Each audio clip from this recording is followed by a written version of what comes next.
दोस्तों आज की क्लास में हम पढ़ेंगे पावर एंड एक्सपोनेंट, घात एवं घातांक। ठीक है, हिंदी मीडियम वालों के लिए ये घात एवं घातांक। तो उसके बेसिक कंसेप्ट समझेंगे, ज़्यादा डिटेल में हम नहीं जाएंगे। तो सबसे पहले ये देखो, 2 की पावर 3 दे रखी है, 2 की घात 3 दे रखी है। तो नीचे वाले को हम क्या बोलेंगे? बेस यानी कि आधार, और ऊपर वाले को हम क्या बोलेंगे? पावर एक्सपोनेंट यानी कि घात। ठीक है, ये इसकी बेसिक फॉर्म है। इसके बारे में कुछ रूल्स पढ़ेंगे जो कि बहुत ज़्यादा इंपॉर्टेंट है मैथ्स के क्वेश्चनों को करने के लिए। तो सबसे पहले रूल्स में आ गया पहला रूल, देखो x x x x x एक जैसे हैं सारे के सारे, बीच में गुणा का निशान है, तो हम क्या कर देते हैं? इनकी पावर को जोड़ देते हैं। जैसे मान लो x है, जिसकी पावर कुछ नहीं होती, उसकी पावर हम 1 कंसीडर करते हैं। तो इसकी पावर कुछ नहीं है 1, इसकी पावर कुछ नहीं यानी कि 1 ही होगी, 1 1 1। तो अब देखो बीच में मल्टीप्लाई का निशान हो और सारी चीजें जो आधार यानी कि बेस एक जैसा हो, तो हम इसकी सारी की सारी पावर आपस में जुड़ जाती है। यानी इसको हम ऐसे लिखते थे, ऐसे लिख सकते हैं 1 + 1 + 1 + 1 + 1, यानी x की पावर आ गई हमारी 5। ठीक है, तो एक बार x लिख के सबकी पावर आपस में जोड़ देनी है। अब जैसे मान लो 2 × 2 × 2, अब इसमें क्या करेंगे हम? जिसकी पावर कुछ नहीं उसकी पावर तो कम से कम 1 होगी, तो एक बार 2 लिख के पावर आपस में जोड़ देंगे, तो 2 की पावर 3 हमारा उत्तर आ गया। ठीक है, अब मान लो x की पावर 7 है, गुणा का निशान है बीच में मल्टीप्लाई का, और x की पावर 3 है, तो हम क्या करेंगे? एक बार x लिख के इनकी पावर जोड़ देंगे, यानी कि 7 और 3 जुड़ जाएंगे, तो x की पावर क्या आ गई? 10। तो ये है बेसिक इसका। तो किसी की पावर कुछ भी हो, अगर इनके बेस सेम हो, देखो यहाँ पे x है, यहाँ पे भी x है, आधार एक जैसे है ना, और बीच में मल्टीप्लाई का निशान हो, तो पावर जुड़ जाती है। देखो x की पावर m + n, ये चीज समझ ही गए होंगे आप लोग।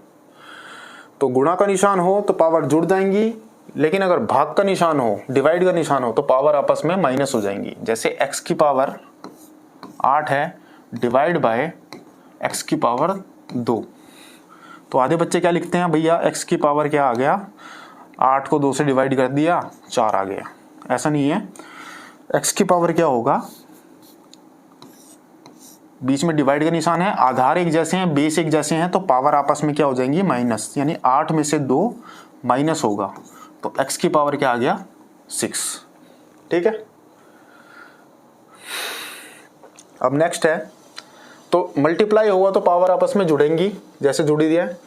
डिवाइड होगा तो आपस में पावर माइनस हो जाएंगी, लेकिन x को एक ही बार लिखना है।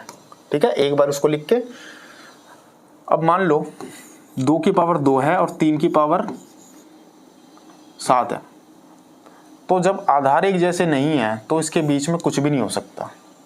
ठीक है, इसके बीच में कुछ भी नहीं हो सकता। नेक्स्ट है क्वेश्चन नंबर 4 और रूल नंबर 4, x की पावर m, उसकी भी पावर n।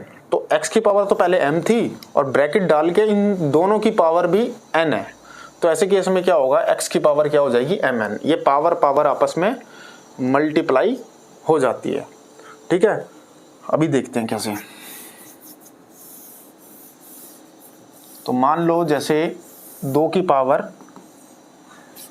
भाई 2 की पावर है हमारी 4, और ब्रैकेट डाल के इस पूरे ब्रैकेट की पावर भी कितनी है? 5।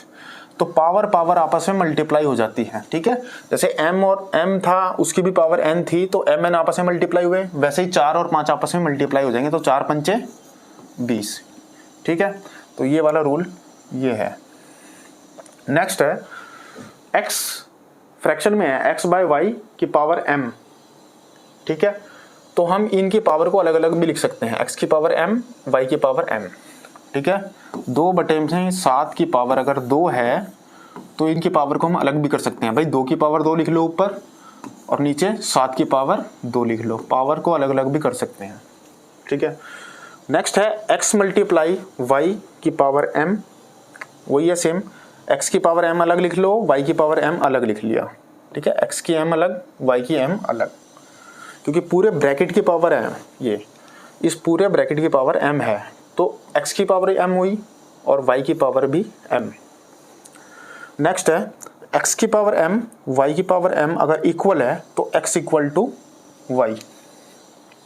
ठीक है, x की पावर m और y की पावर m अगर इक्वल है, बीच में इक्वल का निशान है, तो x और y भी तो इक्वल हुए। ठीक है, क्योंकि पावर इक्वल है, तो ये थोड़ी ना यहाँ पे मान लो कोई और संख्या आ गई, यहाँ पे कोई और आ गई, ऐसा नहीं हो सकता ना। ये भी संख्याएं सेम ही होंगी जब भी इक्वल का निशान है। ठीक है, नेक्स्ट है x की पावर m, x की पावर n अगर इक्वल है तो m और n क्या होंगे, इक्वल होंगे। जैसे 2 की पावर कुछ है और बीच में 2 की x और y, बीच में यहाँ पे 2 की पावर कुछ और है। ठीक है, ये देखो x है, यानी कि ये दोनों सेम होनी चाहिए, दोनों सेम कर दिए। तो इक्वल का निशान डालने के लिए ऊपर की पावर भी मुझे सेम ही रखनी पड़ेगी, तभी तो इक्वल होंगे। ये थोड़ी ना यहाँ पे मान लो 3 लिख दिया, यहाँ पे 4 लिख दिया, तब थोड़ी ना इक्वल होंगे। पावर मुझे सेम लिखनी पड़ेगी, तब जाके ये दोनों इक्वल होंगे। तो x की पावर m और x की पावर n, ठीक है, इसको एक बार देख लो, कोई दिक्कत नहीं है। x की पावर m, x की पावर n अगर इक्वल है तो इनकी पावर भी m और n भी इक्वल होंगे। सेम ऐसे x की पावर m और y की पावर m, देखो पावर इक्वल है तो बेस भी इक्वल होंगे। ठीक है, तो ये सीन है। नेक्स्ट पे चलते हैं भाई। किसी की भी संख्या की पावर अगर माइनस में हो तो उसकी पावर को अगर पॉजिटिव बनाना है तो 1/, में करके आएगा। जैसे 2 की पावर 3 है, माइनस की 3 है, अगर इस पावर को आप पॉजिटिव पावर में बनाना चाहते हो तो हमें क्या करना पड़ेगा, 1/, करके 2 की पावर 3 लिखना पड़ेगा। ठीक है, तो x की पावर -m है, अगर माइनस का निशान हमें हटाना है तो हम क्या करेंगे, 1/x की पावर m कर देंगे। ठीक है, सेम ऐसे ही 1/x की पावर 7 है, अगर मैं चाहता हूं कि इसको ऊपर ही ले जाऊं तो मैं क्या करूंगा, x की पावर -7 लिख सकता हूं। ठीक है, ये है।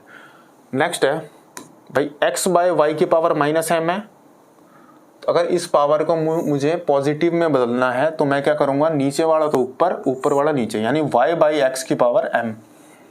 2/7 है, मान लो इसकी पावर -2 है।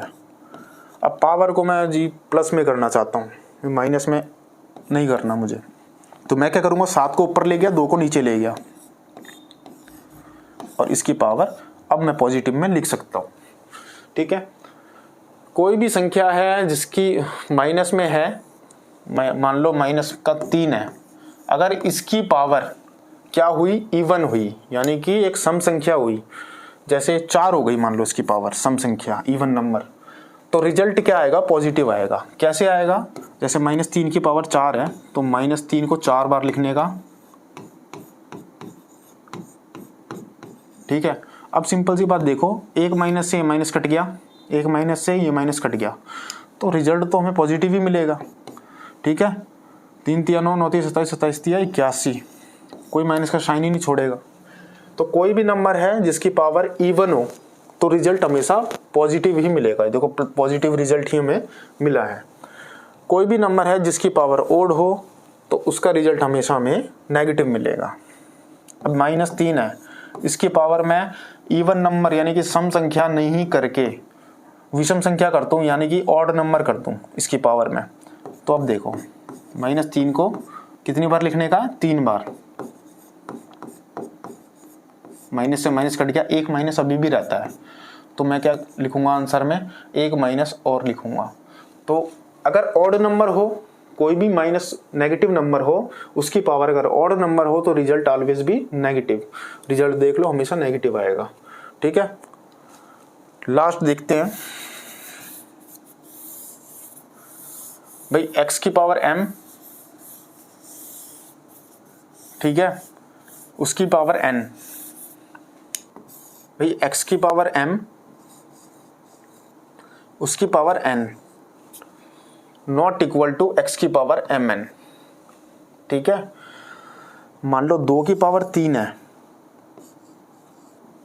इस 3 की पावर फिर क्या है, 2 है, तो इसको हम ऐसे नहीं लिख सकते कि 2 की पावर 3 गुणा में 2, ऐसे नहीं लिख पाएंगे। क्यों, क्योंकि जो पिछले वाले रूल में हमने देखा था कि कोई भी संख्या है x, उसकी पावर m है, उसके बाद ब्रैकेट लगाया था इस पूरे की पावर n डाल के, तब जाके x equal to m multiply n ये होगा।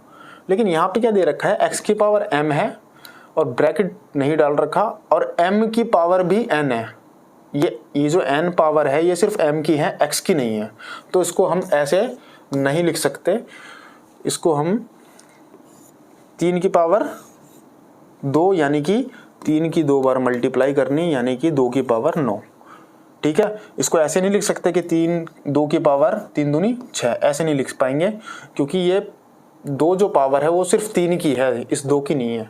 हाँ, अगर ये ब्रैकेट में होता, जैसे 2 की पावर 3 है, ऊपर ब्रैकेट करके फिर पावर 2, तब हम इसकी मल्टीप्लाई कर सकते थे 3 गुणा 2 यानी कि 2 की पावर 6।